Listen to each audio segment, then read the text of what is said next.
what we love, if you are a bride or the mom of a bride, we have all the information for you. Robin Seville from brideaccess.com is here. Good to see you, Robin. Hi there. Again. Okay, the mother-daughter relationship. I had 2 stepdaughters that got married, so I understand this. You guys have some great details on this mother-daughter relationship and what you need to know. Research shows that some of the most contention during the wedding planning is between the mom and her daughter.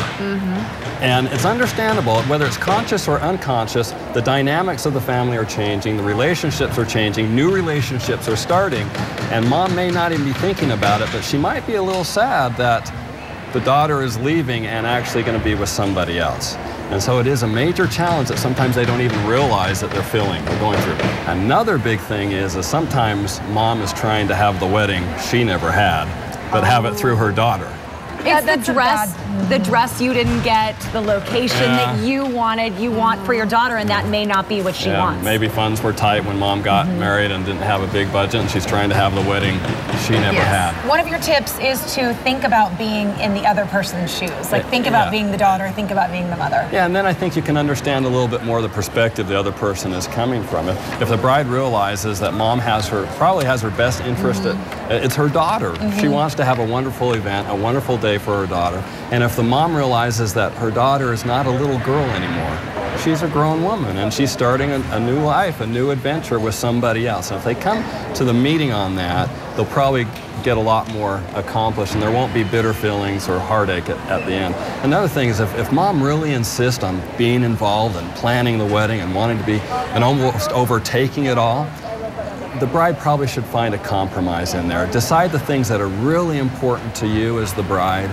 and then ask your mom. Put mom in charge of other things. And put mom in charge of other things. Exactly. Good idea. I know. Okay, maybe you guys have been there before. We've been there. Okay, we've heard of Bridezillas, but you say there's a Momzilla. What are the signs of that? You know what? We talked about the Bridezilla last time I was on the show with you, and some of the things are similar. I wrote down a couple things.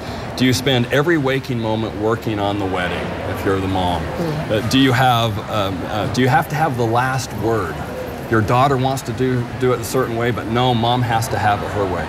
If she spends every moment thinking about it, and if she calls it my wedding instead of my daughter's wedding, you know that maybe mom is the Momzilla version of the Bridezilla. But you say to daughters too, don't forget that mom raised you, and this is a big moment for mom too, and it's tough to let go. So like you said, put yourself in her shoes too. Yeah, let the mom and dad be involved. You know, sometimes mom knows best. And it really is coming to a compromise. We've heard many times a bride say, I don't want a receiving line at my reception. I don't want to stand there for 3 hours greeting people, half of whom I don't know.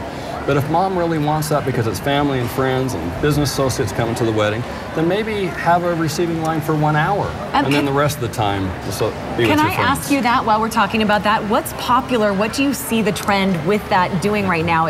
Are we losing the line? We do see a lot of brides not wanting to have a 2 or 3 hour line. They want to enjoy the family and their friends. And quite often they say at the end of the day, they say, until I saw my wedding video or my pictures, I didn't even know what happened that day because I stood there for 3 hours. Right, that is a long time. It is, and she's tired. It's been a long day. Often the bride hasn't eaten enough or drunk enough, the groom as well. They're exhausted.